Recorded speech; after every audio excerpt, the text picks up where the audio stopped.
Have you ever wondered what life is like for a cat in an animal rescue? I mean, how do they end up there? Where are they coming from? What happens to them every single day until they find themselves adopted? If you want to learn about that, then stay tuned because that's just what we're talking about today on Starlight Pet Talk. If you follow the Starlight Pet Talk Facebook page, you know we've been running a little campaign to show some love to our followers.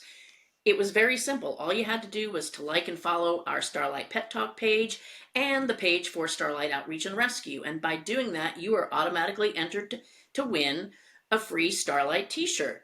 And we have the name of that lucky winner, and we're going to announce it at the end of this episode. So make sure you listen to the very end.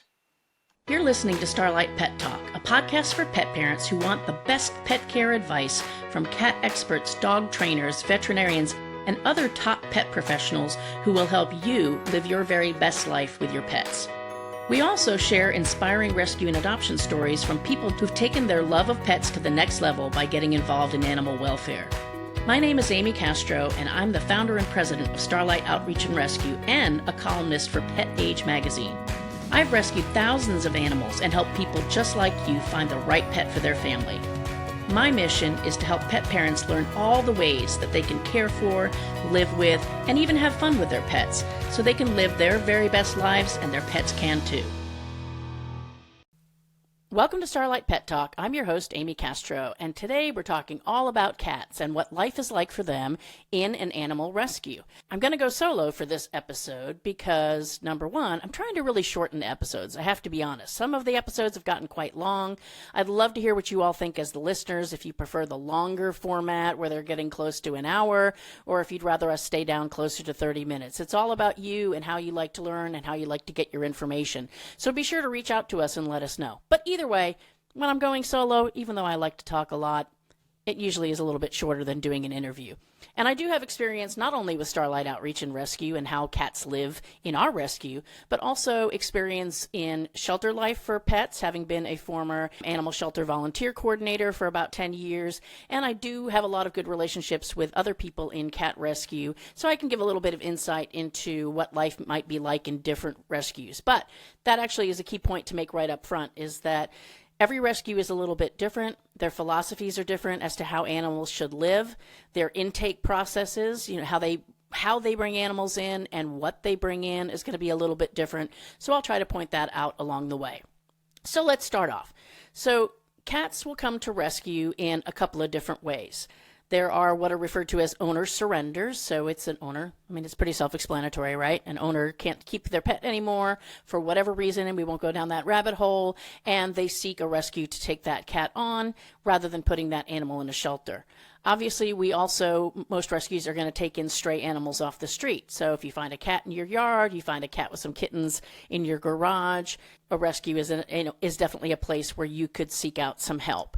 We also get outreach directly from other shelters and other rescues, whether it's because they are over capacity and need to make room for more pets, or the animal has a medical issue that rescues might have the budget for that a shelter might not. And those are just some of the ways, but probably the most common ways that a cat might end up in an animal rescue program. Like I mentioned, every rescue is a little bit different as to what animals they will take in and what animals that they need to say, we can't take that in. And it varies. Sometimes it's a matter of space. For example, for us at Starlight Outreach and Rescue, we are, for the most part, a foster-based rescue. Yes, I am recording this episode from the Starlight Outreach and Rescue Ranch, and we do have a cat room. I'll get into that in a little bit more. We also have an isolation building, which is right outside my window here. And so there is a little more capacity here at the ranch than there might be in an average person's home. But other rescues do have those types of facilities as well as foster homes. And basically in a foster home, that's going to be an individual person's home, just like your house, and cats or kittens or both might stay there for the duration of their time in rescue. So space is definitely a major factor when it comes to what animals we can take in. There are some animal rescues that will take in anything, any kind of cat, any level of health or injury. Some focus more on senior cats, and so they'll take in those and refer people that find younger cats to other places, or someone that's trying to own or surrender a younger cat to other places. Some focus heavily on medical need and not necessarily other types of healthy pets. And so it's a little bit different. Sometimes it has to do with the rescue's expertise, or there's, it could tie back to space, and it could just tie back to their philosophy as to what is our mission? What are we trying to help? So speaking for Starlight Outreach and Rescue, when we first started, I'll be perfectly honest, we would take anything and everything. And we, for the most part, try to do that as well. But what we have learned, and as you can imagine, a medical case is going to be with us longer than a healthy cat. A cat with ringworm, for example. So right outside my window in our isolation building right now, there is a mother cat who came in with a teenage kitten and 5 of her own tiny, like newborn kittens. The person who found them was asking help. We said we would take them in. They drove them here to the rescue ranch as soon as Kelsey, so Kelsey's my daughter, she's the one that does a lot of the intake work. As soon as she took the cats out of the car, she could see that the teenage kitten had a very suspicious spot on its leg, and it turned out to be ringworm. Well, ringworm is something that is going to take weeks to clear up. And although the mom and the kittens did not show signs of ringworm, they've already been exposed. They've been living together. They've been licking each other. And inevitably, unless you get super, super lucky and that mom and kittens has a tremendously good immune system, mom and kittens are going to sprout with ringworm. So now you're talking about something that could take a couple of months to get them cleared up and ready to be adopted. On top of the fact that obviously teeny tiny kittens, they can't be adopted out right away anyway. So lo and behold, of course, everybody ended up with ringworm.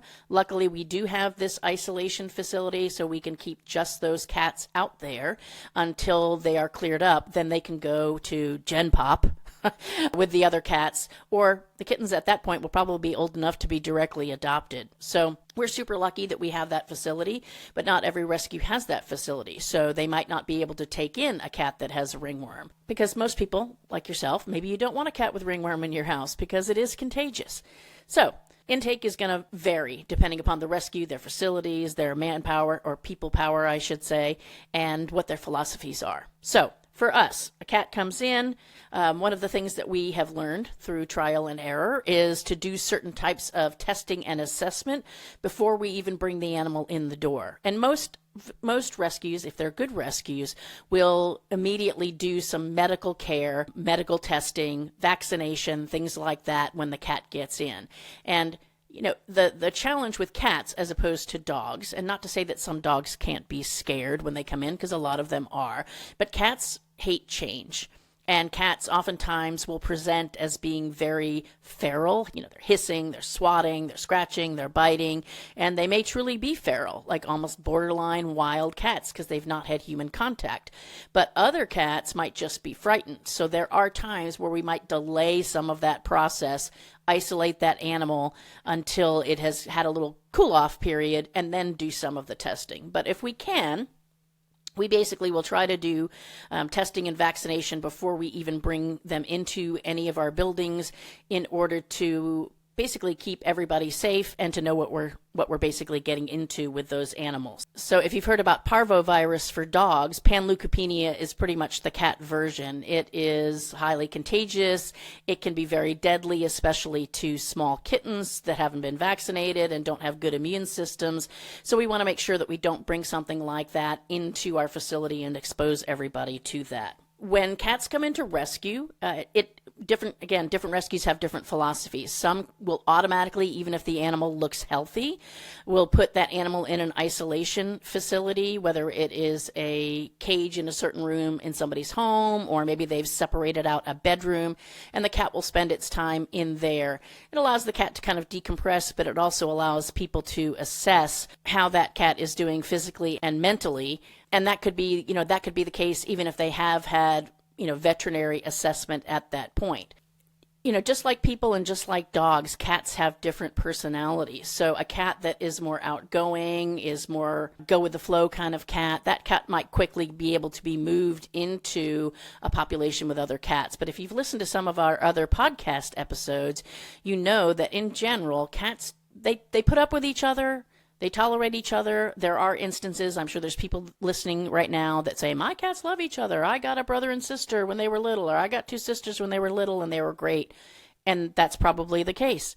But Oftentimes cats don't appreciate the company of other cats, and so you can imagine from the cat's perspective, if you just got pulled up off the street, caught in a trap, because generally, I didn't mention that point, but generally strays, if they're not very approachable and able to be picked up, oftentimes they get caught in a trap, which is a obviously very shocking, startling experience for the cat, and they're probably pretty darn stressed out by the time that they get here. So having some place where they can quietly decompress without being overwhelmed by a bunch of other cats is a great way to go, and that's kind of what we will do here, especially if they're fearful.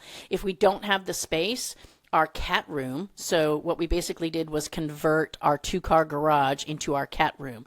We have some stainless steel cages out there, and I know that there's a lot of rescues that don't believe in cages and don't use cages, and we kind of feel like, number one, it's a way to, in a situation where, let's say you did test and the cat came up negative for everything, but the cat comes down with an upper respiratory infection, then the odds of that spreading when animals are caged are going to be a little bit lower. It's still, they're breathing the same air, but it's going to be a little bit lower, especially the way that we have our cages set up, than if they're all just running around in a room together. But, there's benefits and disadvantages of obviously, cage living versus free roaming in a home, which is a little bit different, of course.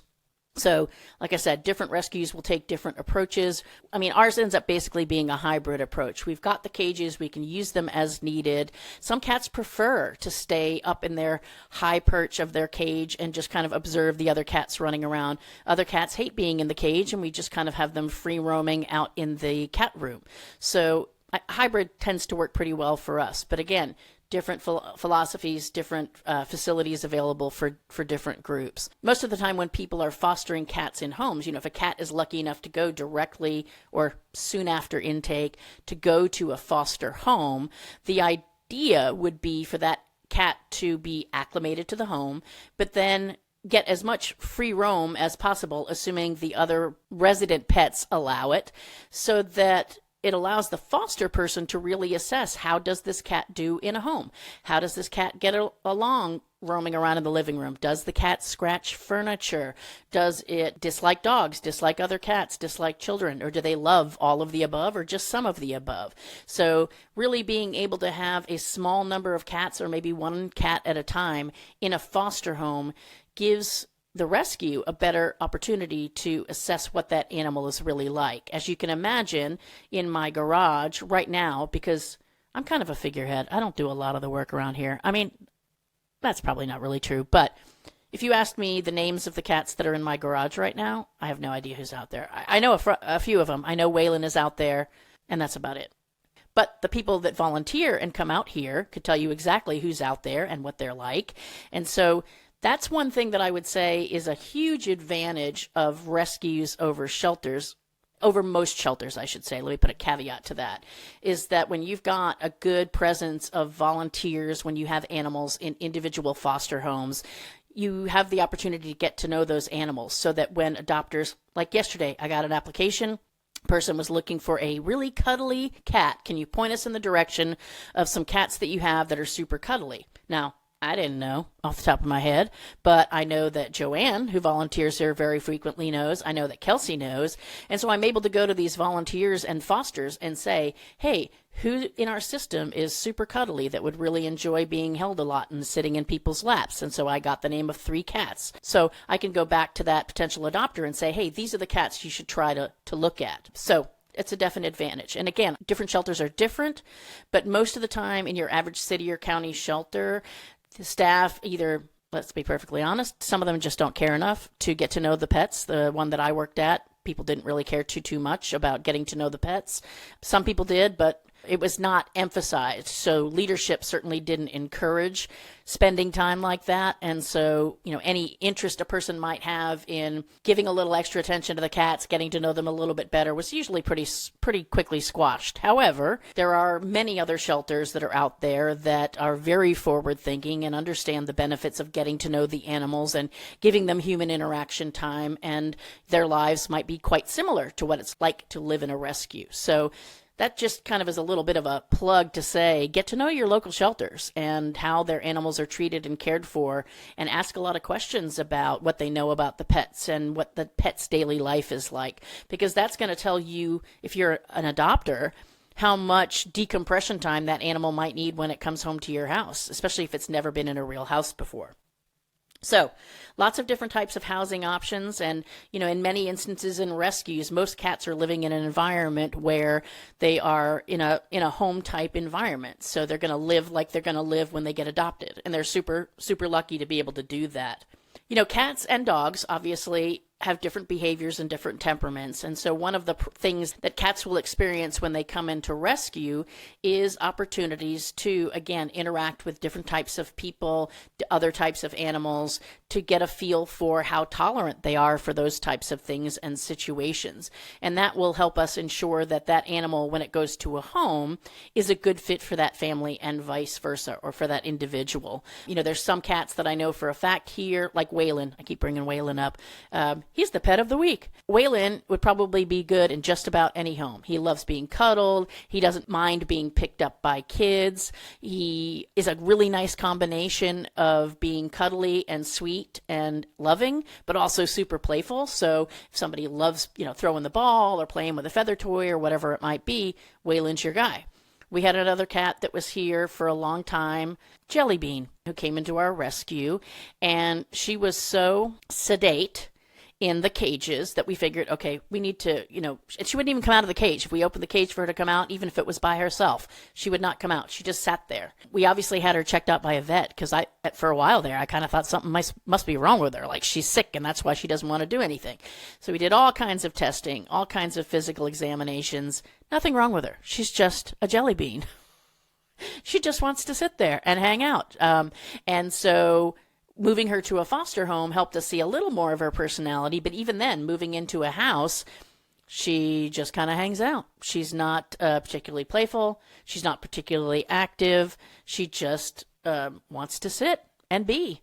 And so that kind of a cat is a great fit for a family that has a quiet lifestyle, or maybe an older person that doesn't want to deal with kitten mischief. And so it's, having these animals live in an environment where we can observe their likes and dislikes and their patterns really helps us find a better fit for them when it comes to adoption. And actually, Jelly Bean was here for quite a while, but she was recently adopted actually by one of our volunteers.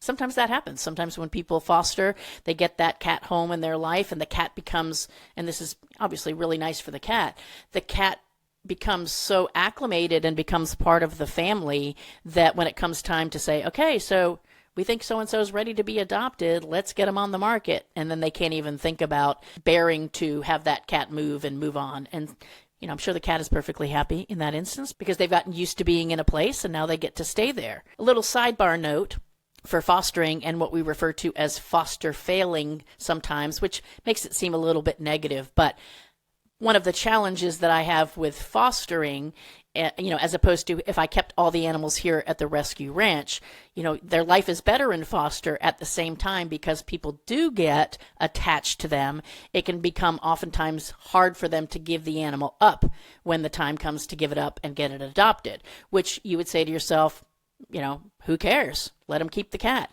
Well, what we find is, and you can check with other rescues, but I have checked and I know it's kind of the case, is that oftentimes when somebody foster fails and keeps the cat, if they do that once or twice, they're kind of done with the cat thing. They've already got their own 2 cats. They've got their hands full with their life and those animals, and so you lose them as a foster. And the way that I look at fostering and rescue in general is that the cat should be here, the day in the life of the cat. Hopefully the time in the rescue is as short as we can possibly make it, as long as we're doing it safely and effectively for the animal and making sure it's healthy and making sure we've got a good adopter. We don't want to rush any of that process, but our goal is not to have cats that stay here in foster for weeks, months, years. Our goal is to get them into their home so they can settle in and stay there long term. So if you're a foster and you foster fail, or you have a hard time giving up your pet, then you become a bottleneck in the process. And so we can't bring in more cats if your house is full of the cats and you can't give them up. Or you quit as a foster, now I don't have another foster. So keep that in mind if you're ever contemplating fostering. So behavior is definitely a big issue. Now, one of the things I want to bring up related to behavior and life in rescue for cats is that cats, like I said, they don't like change. And so sometimes you'll get a cat that is happy-go-lucky, is immediately, coming right up to you and purring and rubbing on your legs and wants to be picked up and is making biscuits, and that's great. But oftentimes you get cats that are hissing at you, they're spitting at you, they're puffed up, and in shelters, for example, too many times those animals get labeled as feral and oftentimes are euthanized within 3 days because a feral cat is perceived to be a wild cat and not going to be tameable. For us, what we find is that we do get cats that are either just scared and they just need a few days to cool off and then they're fine. So we give them that cool off time. Other times we get cats that are feral, and then it's a matter of, and this actually ties to not only assessing their behavior and adoptability, but it also can tie to intake, because if you get a feral hissy spitty kitten, let's say the kitten's 10 weeks old, and we've had this happen, and it's actually kind of funny and kind of cute when you get these little box kittens that come in and they're like, and they're spitting and hissing at you, and you're like, you're about as big as a baseball. I don't think you're going to do too much damage, although don't be fooled because they do have teeth, or when they have teeth, they will use them. But usually those can be turned or converted with a good handling process and just getting them used to being handled. So I've seen some kittens that have come in hissing and spitting and wanting to bite my fingers off, and within 48, 72 hours, they're all love. The older the kitten, the older the cat, the longer that process can take.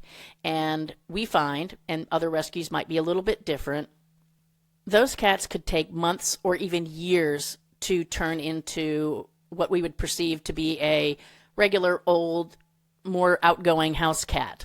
And sometimes they never change. Sometimes they're always going to be skittish and not particularly interested in being petted or played with. Or they might be best in a house where it's one person and that person's got a very quiet lifestyle. And eventually that cat will come out. Just as an example, so we had a cat came in. His name was Astro.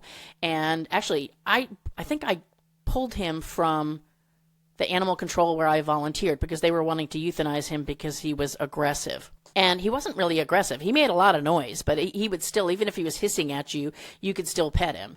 But he really just was very, very, very shy. So we brought him into rescue. He was here for months and months and months, really, really shy. And so I bring this up because when a rescue takes in an animal like that, there comes a point where they might have to say, is this the best use of our resources to continue to work with this cat and have this cat taking up a spot when we've got limited spots, or should we do something else with this cat? Now, rescues don't euthanize cats like that, but we might. I've got right now, and we live here on a rescue ranch of 7 acres, there are 7 cats that are barn cats, and there were 2 that just kind of wandered up and moved in. And the rest of them were cats that, for the life of us, I had these cats literally living, talk about a day in a life, what about my life? A day in a life. They are living in a crate on my dining room table so that they're getting constant interaction and noise, not noise like screaming and hollering, but the sounds of being in a regular home. And they came in a couple of them came in as kittens, and we just could not, to the day that we turned them into barn cats, I still had to put on safety gloves to pick them up. So some just don't change. That's just their nature. That's the way they are. They're not going to convert to being a house cat. Now, could I have waited years to possibly find somebody to take that on as an indoor pet? We've tried that and we've done that, but there's only so much space for me to hold them until that comes about. So because we do have rodents out here, and we have taken a couple of those cats and converted them to barn cats. And so we spay and neuter them, we vaccinate them, they live in the barn, they get 2 meals a day. They're actually way too fat, so they're probably not eating a whole lot of mice at this point, but they're well cared for, but they're living the outdoor life, which there are dangers in that as well. But they also have a lot of freedom and a lot of fun in their environment. So, there's trade-offs as far as how they're living their lives outside in that format. And then what we do with the barn cats is that they stay our barn cats. And if we do get a call, for example, the veterinarian that sees our horses, she was interested in getting some barn cats for her cats. So we could catch those cats and then transfer them to her. And there's a process that they have to acclimate, just like they'd have to acclimate inside a home, acclimate to a new barn, because we don't want them immediately running away and having something happen to them. So we do adopt out barn cats on occasion. But obviously, our preference is for them to be to be indoors and not face the dangers in the outdoors. All of that to basically say that there are, a variety of types of cats. Some of them are harder to place than others from a personality standpoint. And by having them in rescue, we get that opportunity to assess them and then determine what is this cat's path going to be from the time it gets here to the time it ends up in its final location, whether that's at a barn, as a barn cat here, a barn cat somewhere else, or, hopefully adopted and living in a family home. So one of the things that makes rescue life a little bit different for cats than shelter life, oftentimes that has to do with medical care. So when a cat is living at a rescue, pretty much all of the medical care that would be provided if it was living in a private home is going to be provided. So it's going to get its vaccines. If it gets sick, it's going to get medication. If it comes in injured, it's going to get, treatment or surgery or whatever it might be. Unfortunately, in shelters, for a cat that ends up living in a shelter, many shelters don't have medical funds to care for animals. So some do, some don't. But it can be as extreme as looking at one end of the spectrum that an injured cat comes in, and because it's injured, it gets held for 3 days just to make sure it doesn't have an owner, and it may not receive medical treatment at all during those 3 days. And then it will be euthanized, to the other end of the extreme where the shelter or the city or the county does believe in providing that medical care, and it could be up to $1 limit, or it could be unlimited if they've got, let's say, a volunteer group that supports them and pays for those things. But so it's quite a wide spectrum of medical care that's going to be provided. That also makes a good point, whether you're adopting, if you are going to be adopting, whether you adopt from a rescue or a shelter, to clarify, ask them 2 questions. What medical care, treatment, vaccinations, whatever terminology you want to use, has the cat already received? And what else will the cat receive as part of my adoption fee? Because, if we get in a small kitten and we turn it around and adopt it quickly, it's not going to be spayed or neutered if it's too young. So, but we do cover that as the rescue. And so, we arrange that for you after the fact.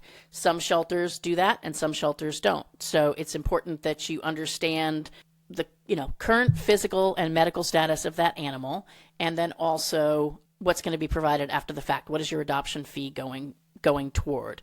So as you can see, it can be quite a difference between a shelter animal that's, hasn't been vaccinated and oftentimes being exposed in a shelter to medical issues and other diseases versus in a rescue that provides all of that up front so that the animal has that safety cushion or that medical cushion, not only from prevention but also from treatment of certain issues.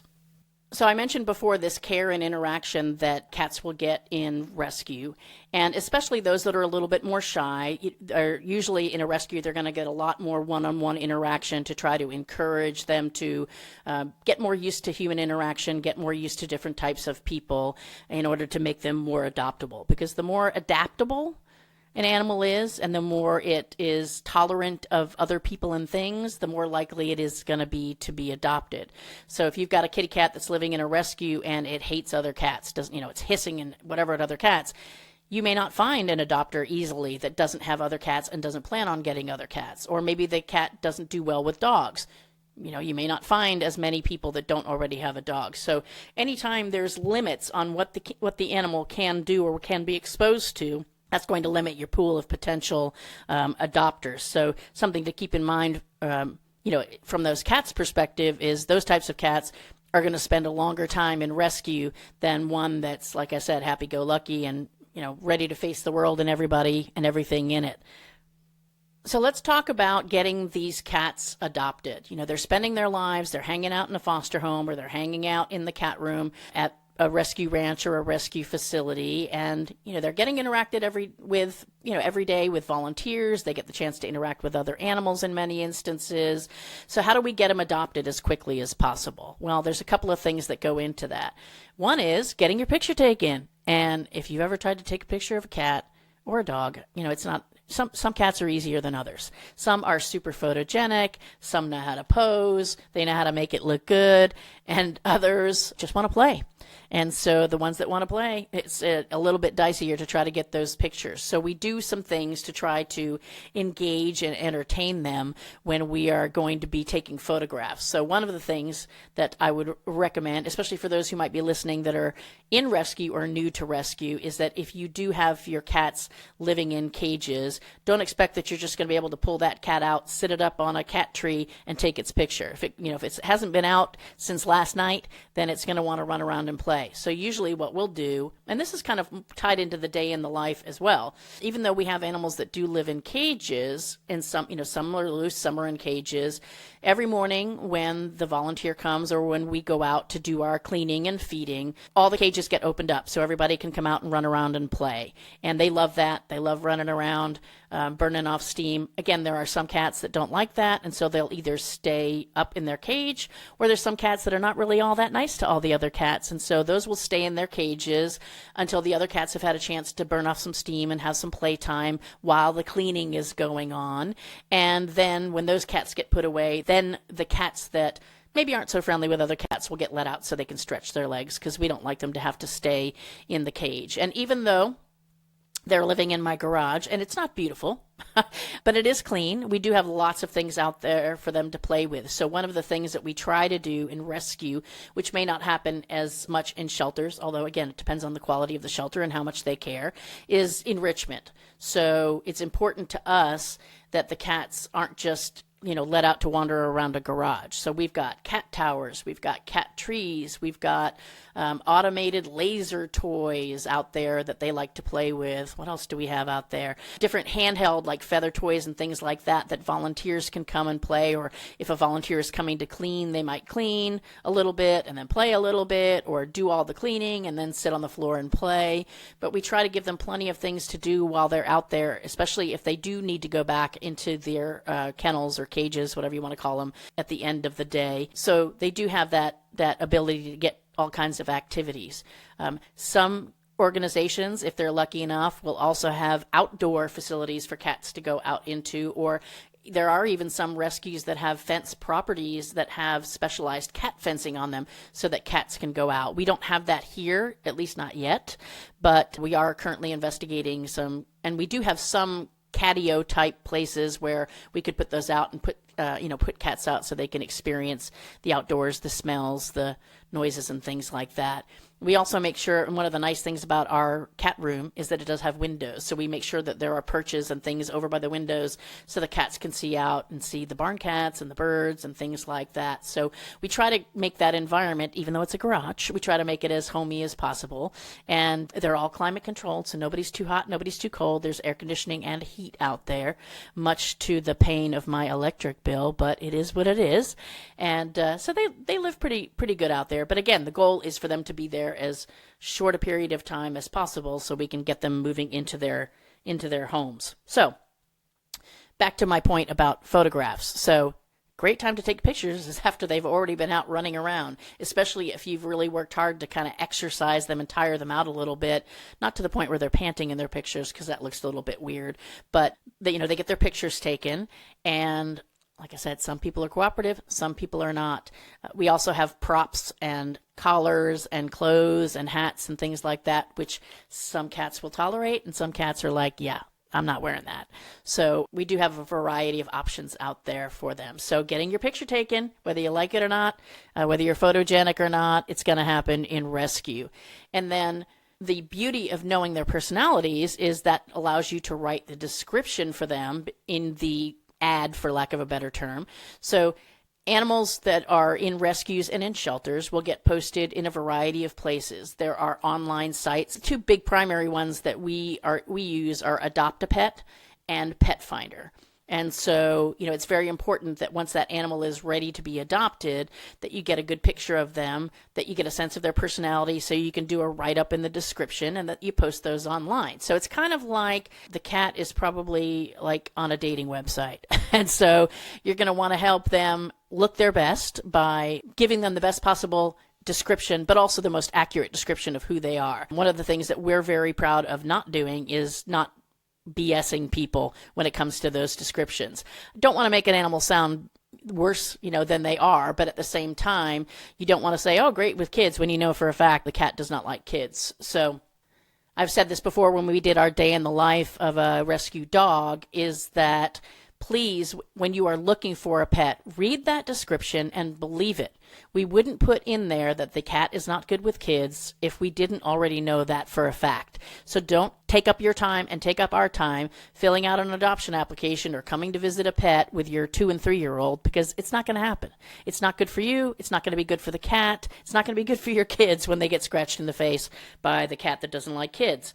So that's something that, that we want to make sure that people realize. So other things. So other than hanging out at the foster home or hanging out here at the rescue ranch with other cats, our cats do go through the process in many instances of going to adoption events. Now, we try to minimize those as much as possible because, as I mentioned early on, cats don't like change. The process of gathering those cats in the garage, putting them in smaller carriers, loading them in the car with a bunch of other carriers, traveling 30 minutes to an event, it's stressful on them. Some of them, throw up because of motion sickness. And so we try to limit the ones, especially if we know somebody doesn't do well with that change and that stress. And then those cats will go and spend their day at an event. It could be at a farmer's market, although we don't do a lot of that because adult cats would not probably tolerate that very, very well. But we have gone to outdoor events with smaller kittens that are very handleable because it's a good opportunity for them to get handled by more people than just us. And I'm sorry, but if you're out there at a booth at a special event, whether it's the farmer's market or a community event, and you've got fluffy little kittens in a little kennel on your table, you're going to be the most popular table there. And those kittens are going to get a lot of attention that day. Obviously, you want to manage that and not overdo it for them. But for many kittens, it's a great opportunity to get held and for you to educate people about cats and kittens along the way. So events definitely help with getting cats adopted and getting them seen. Another thing that I didn't mention as far as where cats might live would be at a pet store. Many pet stores, I know PetSmart does. We are affiliated with the Pet Supplies Plus. Go Pet Supplies Plus, Friendswood, yay. Many of these stores will have permanent cages in their, I hate to say cages, that sounds terrible. So people don't like the word cage. I mean, to me, if you're closed into something and it's got bars on it, it's a cage. If you want to call it a kennel, that's great too. There are some that are nicer than others, like the ones at our Pet Supplies Plus, look more like furniture and they've got little shelves in them.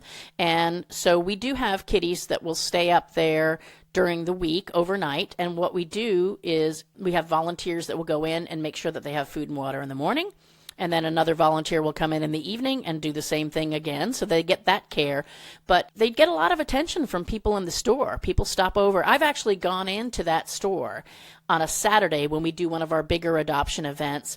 And people will come up and say, oh, I visit Waylon every time I come in here and he's so cute. Or they'll say, oh, what happened to so-and-so? They were in this cage over here and now they're gone. And they got adopted or whatever it might be. So it really, it gives the community an opportunity to see the pets. It gives the pet exposure to a lot of other people and a lot of other animals too, because there's a lot of dogs going in and out of that store. And so they get to see them and hear them and things like that. At the same time, for some animals, it can be stressful. So we try to assess that. If there's signs of stress, those volunteers that are coming in morning and night can let us know. And staff is also really good. The people that work in the store are good at letting us know if they feel like, hey, someone's having a rough time here or someone's not adapting very well. And then we'll bring them home back to the rescue ranch or bring them back to foster and just realize that they're not one that's going to be able to be shown up there because they're not happy. At the same time, others are a bunch of hams. They're like TV stars and they get in that kennel and they put on quite the show for the public to get themselves adopted. They're reaching out and they're waving, they're playing with their toys.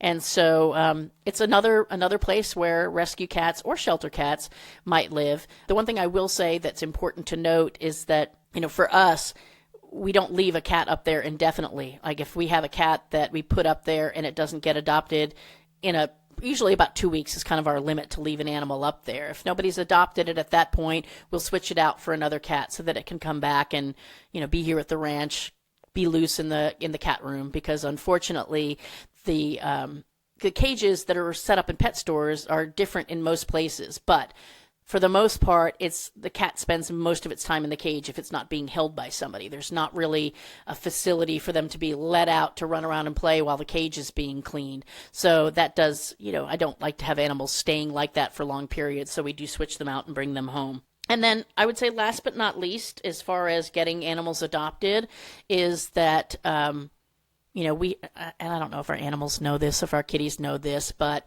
our goal is to find them, like I said, the right fit place and some place that they're going to live happily and forever. And so we do screen potential adopters.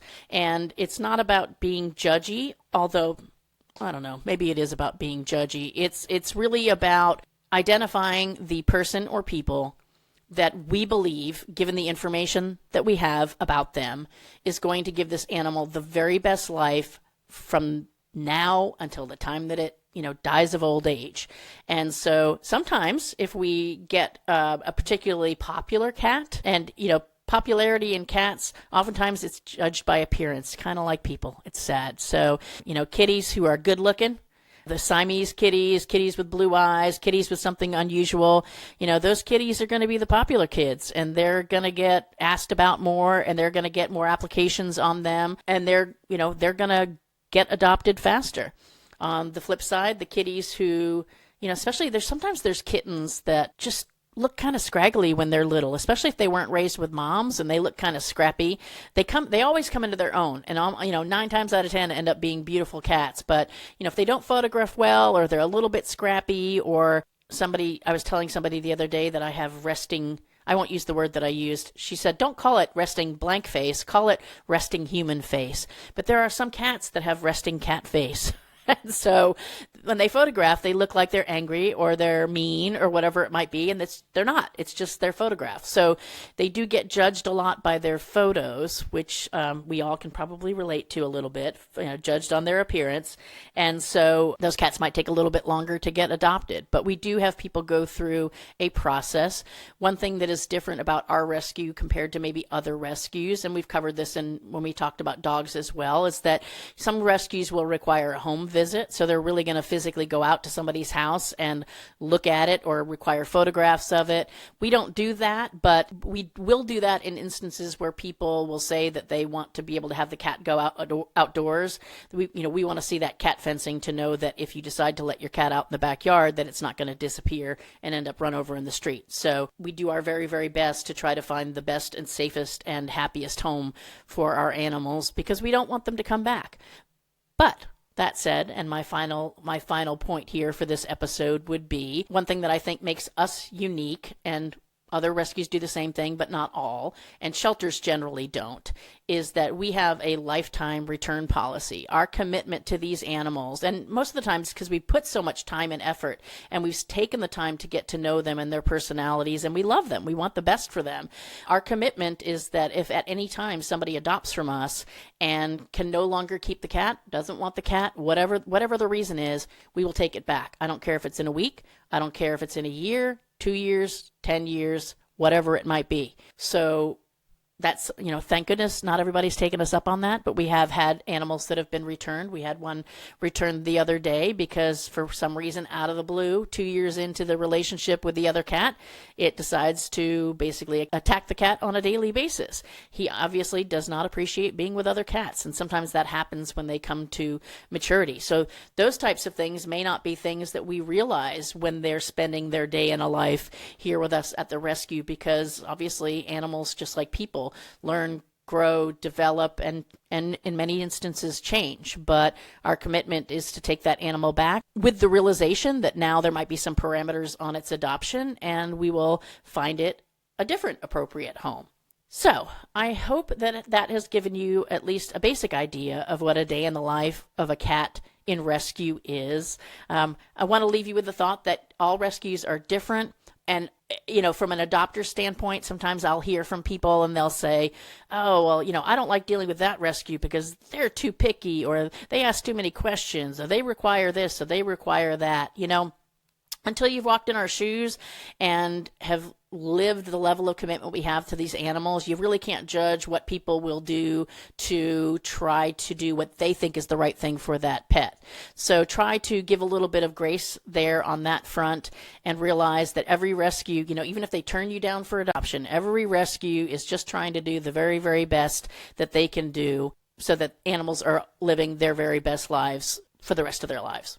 So, again, I hope that gives you an idea of what a day in a life of a rescue cat might be, and I hope you enjoyed this episode. If you have anybody that you know that is interested in getting involved in rescue, starting a rescue, volunteering at a rescue, adopting from a rescue, please share this episode with them so that they know what it's like, what is needed to be able to help cats and other animals go from the streets or from bad situations or from homelessness to living their best forever lives. And thank you again for listening to another episode of Starlight Pet Talk. Thanks for listening to Starlight Pet Talk.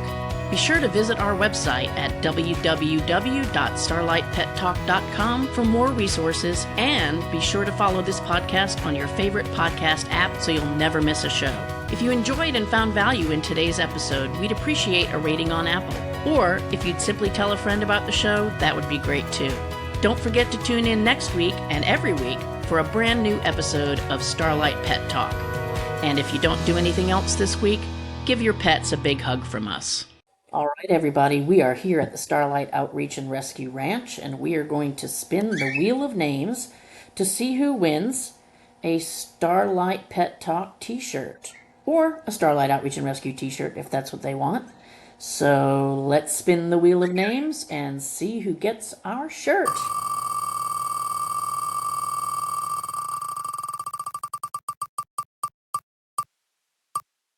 And the winner is Michelle Howison. Congratulations, Michelle.